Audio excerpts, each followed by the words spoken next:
বুড়ি কাটা দিছে নবীরে, বুড়ি কষ্ট পাইতো। আর এই ওয়াজগুলো আজকে বক্তারা ভুলে গেছি রে, ওই বুড়ি কাটা দিত, আসলে বুড়ি কাটা দিত না রে, এই আবুল হাদ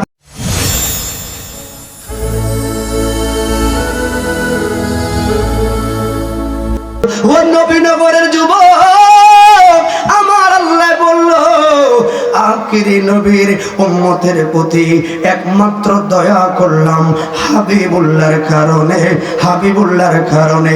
কথা বলুন ঠিক না বেঠে? কিন্তু ভুলেই গেলাম আমি কোন নবীর উম্মত। আমি শুধু এই পরিচয়টা দিয়ে চলে যাব, শুধু একটু আজকে এটাই জানাবো আমার নবীকে, ওই নবীর সততাকে। বন্ধুরে ওই নবীর সাহাবীরাকে আমার আল্লাহ এত জনতার মাঝে 1 লক্ষ মতান্তরে 2 লক্ষ নবী রাসূল তো পাঠাইলেন। আল্লাহ চাইলে কি মুসা নবীর উম্মত বানাইতে পারতো না? দাউদ নবীর উম্মত বানাইতে পারতো না? এত নবীরা গেল, কারো তো উম্মত বানাইলো না। ওরে আমার আল্লাহ এত দয়া গো, আমার এমন একজন নবীর উম্মত বানাইলো জিনার টাইটেলটা হলো হাবিবুল্লাহ। আল্লাহ আদম নবীরে আর কইছে সফিউল্লাহ, মুসা নবীরে কইলেন কালিমুল্লাহ, ইব্রাহিম নবীরে কইলেন খলিলুল্লাহ, ঈসা নবীরে কইলেন রুহুল্লাহ। বন্ধুরে এবার একটু হিসাবটা মিলাইয়া দেখলাম সব যারা যারা টাইটেল পাইলো, এই টাইটেলগুলো কখন পাইলো? ওমা দেখলাম যে দুনিয়াতে আসার পরে কর্মের মাধ্যমে কৌশল করে, কষ্ট করে, মেহনত করে ওনারা টাইটেলটা কামাইলো। যেমন ইব্রাহিম নবীর টাইটেল হলো খলিলুল্লাহ, এমনে হয় না রে, খলিলুল্লাহ এমনে হয় না। অথচ নবীরা নিষ্পাপ, অথচ নবীরা এমনি জান্নাতি, আর নবীও মাসুমুন। কারণ শুধু তাই না রে, আল আম্বিয়া আহইয়াউন ফিল কুবুরি ওয়া ইউসাল্লি ওয়া ইউরযাকু। বুখারী বর্ণনায় প্রত্যেকটা নবীরা তাদের কবরের মধ্যে জিন্দা, শুধু জিন্দা না গো, ওরা রিজিক পায়, নামাজও পড়ে। এবার বন্ধুরে যেহেতু নবীরা তোমরা নিষ্পাপ গো, তোমাদের হিসাব নাই গো, নবীদের কোনো হিসাব নাই। নবীরা শুধু জান্নাত না রে, জান্নাতুল ফেরদাউসের মালিক তারা। এবার বলি তোলে টাইটেল ডাকি, যেমন ইব্রাহিম নবীর টাইটেল খলিলুল্লাহ, খলিলুল্লাহ এমনি পায় না। একটা টাইটেল দিলে বুঝতে পারবেন আমার নবীকে। জবান খুলে বলি ইয়া রাসূলুল্লাহ। এরপরে আপনার মানতে ভালো লাগবে, নবীকে তো চিনলাম না, চেনার মতো করে, ঠিক না বেঠে? চিনতে পারলে আরে ভুল করা যায় না। 80 বছর হইল, আল্লাহ তো ইব্রাহিম নবীর সন্তানও দেয় নাই, এরপরে দিল ইসমাইল জবিউল্লাহ, ঠিক ঠিকই যাইতে যাইতে শেষ পর্যন্ত কোরবানি দিতে গেল শেষ প্রান্তে। এটা আমার বিষয় না। সর্বশেষ যেই মাত্র ছুরিটা উঠাইল, এবার 3 বার জিবরাইল পৃথিবীতে সবচাইতে দ্রুত আসলেন, 3 বার। এর মধ্যে 1 নাম্বার হইল গো যখন ইয়াকুব নবীর সন্তান ইউসুফ নবীকে ভাইরা মিল্লা কূপের মধ্যে যখন ফালাইয়া দিছে, আল্লাহ কই জিবরাইল একটা দৌড় দে রে, কই কিল্লাইয়া ইউসুফরে ফালাইছে কূপেতে, পানিতে লাগবার আগে তুমি তোমার পাকার মধ্যে লইতে হবে। 2 নাম্বার হলো উহুদের ময়দানে আমার নবী দন্ত মোবারক যখন তারা পেলে দিল, শহীদ করলো, খুর মোবারক গুলো বেয়ে পড়া শুরু করলো, গর্তে নবী আমার নবী পইরা গেলেন। আল্লাহ কয় জিবরাইল হে, হাবিবুল্লাহ উহুদের ময়দানে কান্দে, খুর মোবারক গুলো বয়া পড়ে, সহ্য হয় না, তাড়াতাড়ি যা রে, হাবিবুল্লাহর খুর মোবারক গুলো ওরে এই জমিনে বন্ধুর খুর মোবারক গুলো পড়লে সোনার জমিনে সবুজ শ্যামল গাছ হইতে দিতাম না রে ও বন্ধু। 3 নাম্বার হলো আল্লাহ বলেন, ও জিবরাইল দরমার আপনি জান্নাত যা, একটা দুম্বালো রে ইব্রাহিম নবীর কাছে যাও, ইসমাইলের সরাইয়া দিবি। ওই কারণ কি, ওই ইসমাইলের কোফালে নূরের নবীর নূর মুবারক সরাইয়া দিল।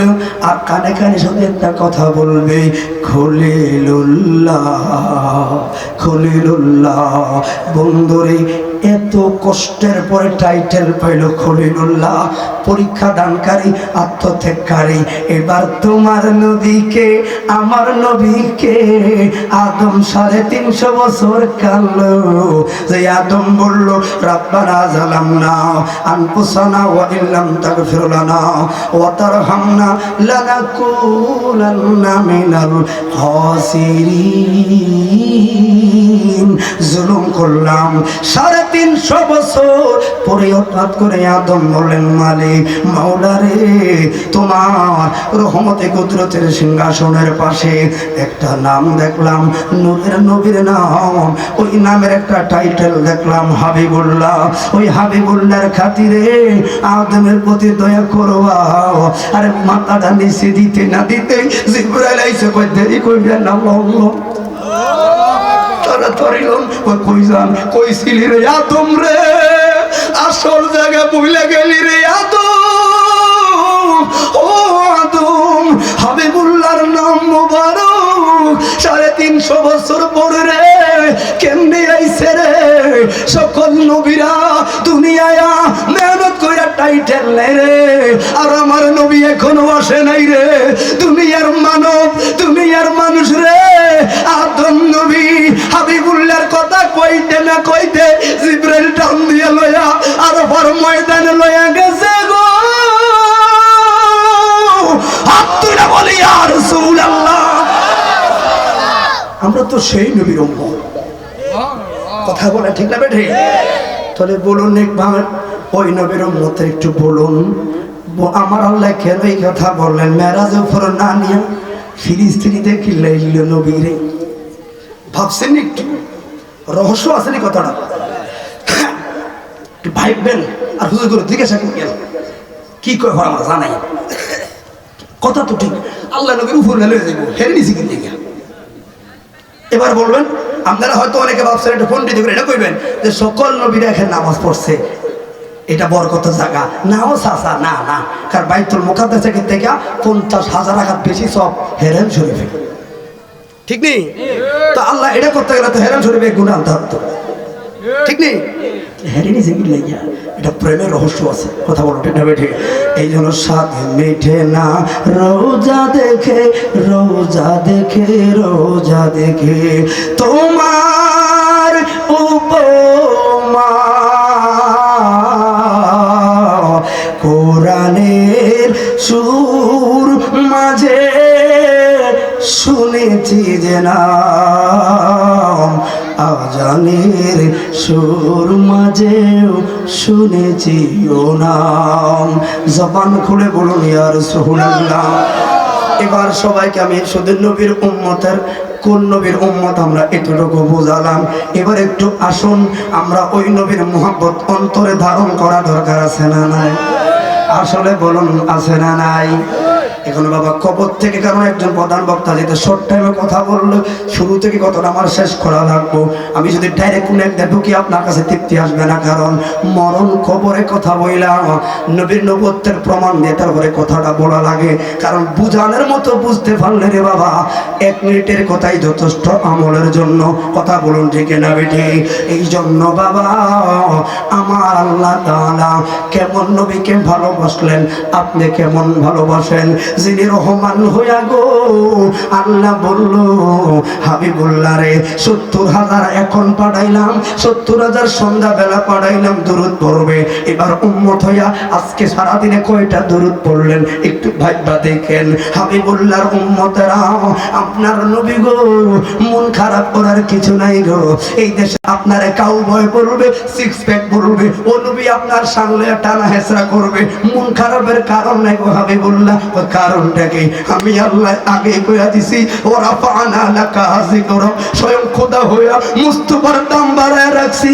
দুনিয়ার মানুষে কইল লাভ নাই রে, বরং দুনিয়ার মানুষে হাবিবুল্লাহর শান গাইলে তার যে দাম বাড়বো পাগলায় বুঝে না রে।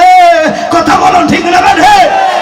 দাম তোমার বাড়া লাগবে। কেমনে বাড়াবো এই কথার জন্য বললাম মানার মতো কেমনে মানবেন। আমার নবী বললেন আসহাবি কান্নুজুম বিআইহিম ইক্তাদাইতুহুম ইহতাদাইতুহুম, এক একজন সাহাবী হলো আকাশের তারকার সমতুল্য। আমার নবী বললেন একজনকে যদি মাইনা যাও রে তোমরা হেদায়েতের নিয়ামত পাইয়া যাইবা। তোরে কেমনে পাবো? কারণ নবী তো আমার লাগবো, ওই নবীরে পাইতে গেলে ডাইরেক্ট তো চাই না, কেমনে পাবো? এবার সাহাবায়ে কেরামদের ধরন লাগবো, ওই সাহাবায়ে কেরামের মূল মহব্বতটা ধরলি আমরা নবীর মহব্বতের নিশানা খুঁজে পাবো। ঠিক নিও, ঠিক নিও। এই জন্য সিরিয়াল বাই সিরিয়াল কথা বল, তালে বালে নবীনগরের মানুষরা মাথা খাইতেছে, বুঝে না। ঠিক না বেঠে? এত মাহফিল হয় নবীনগরে, একটাও তুইতে বললেন না। এবার বুঝলেন প্রত্যেকটা মাহফিলে 8-10টা করে ফটোগ্রাফ রাখবেন।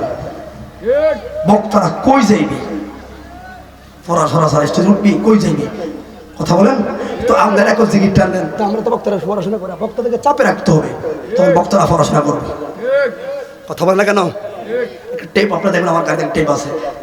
রসুল পাকের এমন কোন সহি হাদিস তো এখানে নাই। আপনাকে তো বললেন মুখস্থ বলেন, দেখে বলেন, তখন তো একটা মাহফিলে একটা হাদিস তেলাওয়াত করেন, কথা বলেন। রসুল পাকের এটা বলতে পারেন না হুজুর কোরআন আয়াত তো সবাই কোরআন আপনারা আলহামদুলিল্লাহ, কিন্তু আমার নবীর মুহাব্বতের কত হাদিস আছে, ওই একটা বার তো একটা হাদিস তেলাওয়াত করলো না পূর্ণভাবে। করছে একটা সহি হাদিস তেলাওয়াত করলে তো শান্তি পাবো। কারণ এগুলা কি কয় মুস্তাফার মুখের বাণী, রহমতুল্লাহ আলমের মুখের বাণীগুলো একটু বলেন, ভালো লাগবে। শুধু গল্প আর কাহিনীকে হাদিসের নাম দিয়ে শুনে হুদা, মূল হাদিসটা কেউ তেলাওয়াত করি না। কথা বলে ঠিক বাবা? জামিয়ার কাছে যান, চট্টগ্রাম যান, তো হুজুর একটা হাদিস পূর্ণ তেলাওয়াত করবেন। কেন? হাদিসটা শুনলেই রসুলের পাকের কথা মনে পড়বে। এগো এই কাজটা নবী করেছে, এই কথাটা কেউ নবী বলেছে, এখন আমি সেটা বলতেছি, অন্তরে নবীর প্রেমটা লালিত। কথা বলা ঠিক না বেটে? আপনারা সামনে আমি একটা বুখারী থেকে সহিহ হাদিস তেলাওয়াত চান আপনারা ইনশাআল্লাহ। এই জন্য বাবা, কারণ সারা মাহফিলের কষ্টটা চলে যায় তখন কোথাও যদি হুজুর একটা হাদিসের তেলাওয়াত হয়ে যায়, আল্লাহ তো না চলবে। কারণ কি? রাসূলের পাকের মুহাব্বত। এই জন্য বললাম যে মদিনায় যাইবে নবীর দিদার পাইবে, ঠিক নিও। আর সাফায়াত করবেন শাহে মদিনা, পাগলার শোনো না হাদিসে পাকের বর্ণনা। একজন তো লাভ দেখায় দেখতেন, কই হাদিসটা কোন, কি হাদিস এটা কইতে পারতো একজন, কোন একজনে তোরা বক্তারা তখন না পারি না, তো ঠিকই তো বাইরে শিখুন রাখবো, ঠিক নেই? এবং ধরবেন আপনারা, তখন বুঝবেন হাদিসটা কি। এটা ইবনে মাজাহ হাদিস। রাসূলের পাক বলেছেন মান যারা কবরি ওয়াজাবাত লাহু শাফাআতি। রাসূলের পাক বলেছেন কেউ যদি একখানা আমার রাসূলের রওজা জিয়ারত করলো, তার জন্য আমার শাফায়াত করা ওয়াজিব হয়ে যাবে। কথা বলো ঠিক না বেটি? এখন আমি কথাটা বললাম, সঙ্গে সঙ্গে হাদিসটা যখন বললাম, অন্তরে একটু লালন হলো না, কথা সত্য, এখন মহাব্বতটা আরো বাড়বে।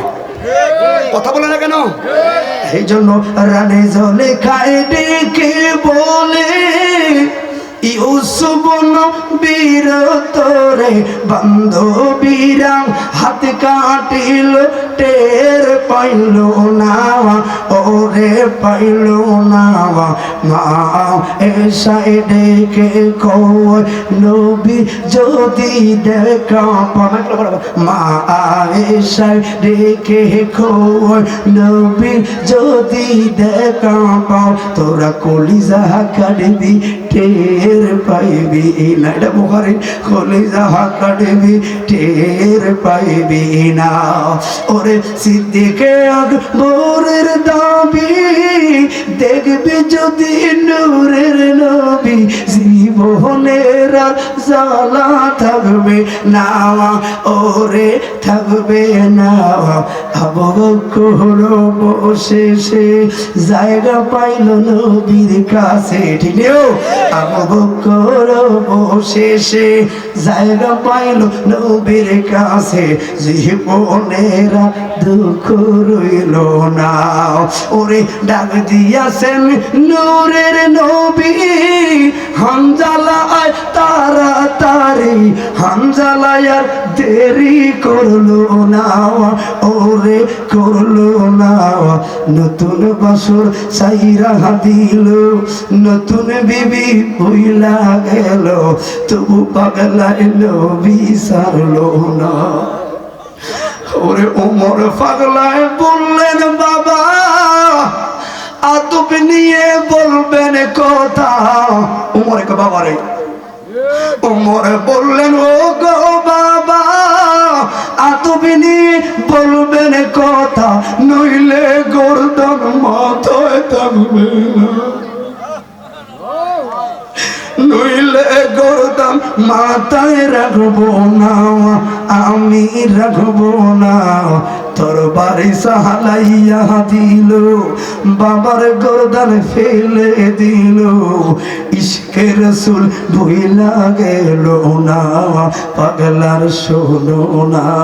আরে যে মদিনায় যাইবে সকল জ্বালা মিটিবে, মনের জ্বালা আর তো রইব না, ওরে রইব না।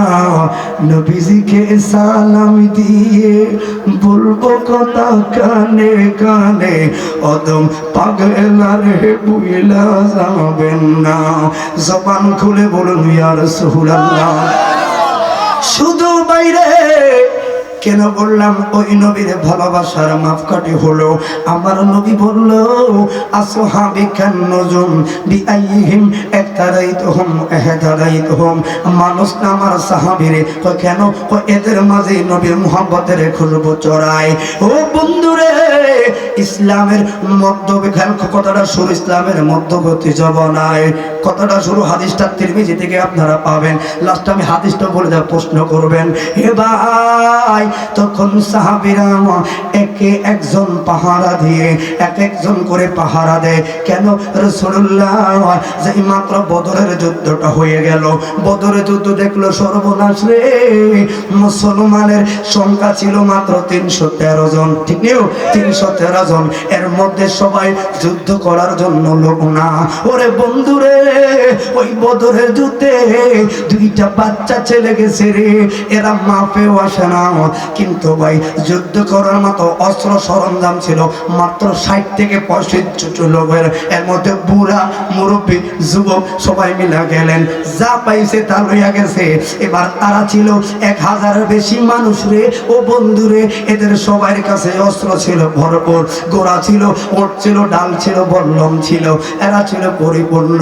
যেই মাত্র মক্কার পাশে রে 17ই রমজান ওরে বদর নামের যুদ্ধের জায়গার মধ্যে যখন গেল, এবার ভাইরা যাইয়া দেখে গো ওই বদরের যুদ্ধে আবু জাহেলের লোকেরা ভালো ভালো জায়গাগুলো আগে দখল করে নিল। ইসলামের প্রথম যুদ্ধটা মুসলমানের কেমনে হইল একটু বলে আমি আমার কথার মধ্যে চলে যাব। এটা আমার মূল বিষয় না, আমার মূল বিষয় হলো রসুলে পাকে কোন কৌশলে পাওয়া যাবে, এটা হলো আমার মূল বিষয়। তাহলে আমি এটা ইমানের চেতনা কথাটা টানলাম কেন? ভাইরে যাইয়া দেখলো সত্তর লইয়া গেল, এবার তারা দেখলো সাহাবীর আসতেছে, এরা হাসে আর মজা করে, এটি পাগল হইয়া গেছে নাউজুবিল্লাহ করে, হাত তরবারি নাই। কয় কি? কয় দেখা যায় খেজুরের ডাল, আম গাছের ডাল, জাম গাছের ডাল, যেই যেই ডাল হইয়া পারছে তোর মারছে। এরা কয় পাগলরা তবু যে তরবারি নাই রে। তখন নবীর সাহাবীরা আল্লাহু আকবারে দৌড়ে দিয়া কই আমরা তরবারি লই না রে, আমার হাত ওইটা আছে রে, এইট লইয়া দৌড় মারছি। কয় কেন রে?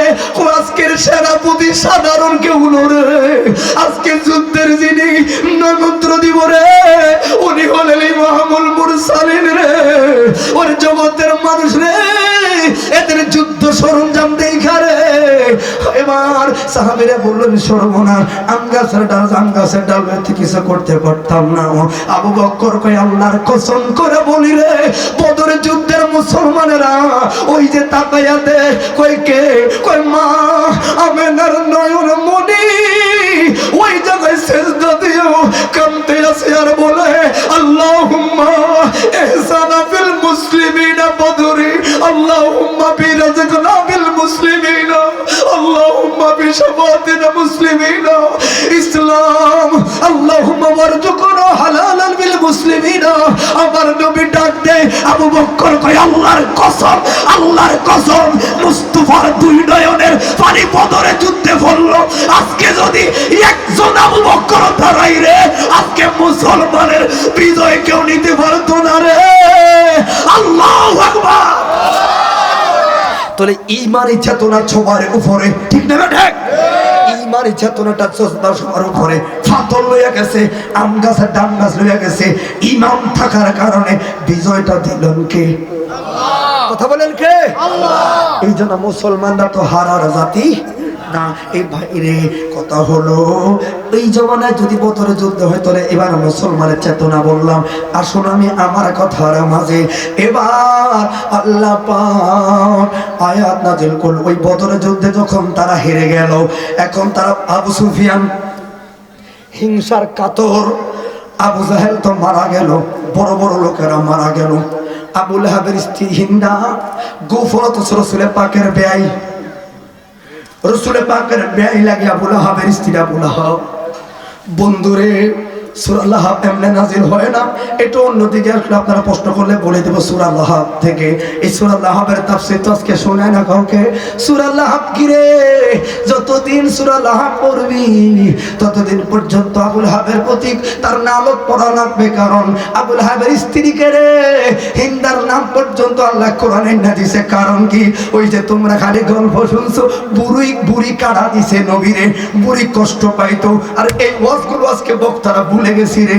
ওই বুড়ি কাটা দিত, আসলে বুড়ি কাটা দিত না রে। এই আবু লাহাবের স্ত্রী হিন্দা প্রতিদিন 2 দিরহাম দিত এই বুড়ো মহিলারে। বুড়ো মহিলায় 2 দিরহামের বিনিময়ে ওই জায়গায় কাটা ফলাইয়া রাখতো। বেলালে হাফসুকে ইয়া রাসূলুল্লাহ, আপনি তো জানেন এই জায়গায় কাটা লাগবো, তারপর আপনি জান কেন? কারণ আছে। বেলাল কই ইয়া রাসূলুল্লাহ যায়েন না, প্রত্যেকদিন আপনার পায়ের মধ্যে কাটা ঢুকবে, কষ্ট পাবেন, আমার সহ্য হয় না। আমার নবী বললেন বেলাল রে, একদিন যদি ওই রাস্তা দিয়ে না যাই, দ্বিতীয় দিন বুড়ো মহিলাটা খানা পাবে না।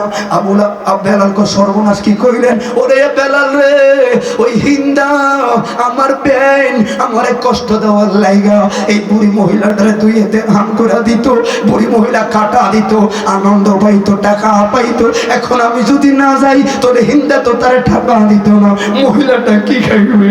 তুমি আর মানুষ এই প্রেমগুলো ধরে দেয় না। এই জন্য বাবা ওই বুড়ো মহিলা কাটায় নবী কষ্ট পাইতো, কষ্ট মূল উদ্দেশ্য ছিল না রে। ও বুড়ো মা, তোর খানার লাইগা নবী এই রাস্তা দিয়ে যাইতো। ইসলাম কত মায়া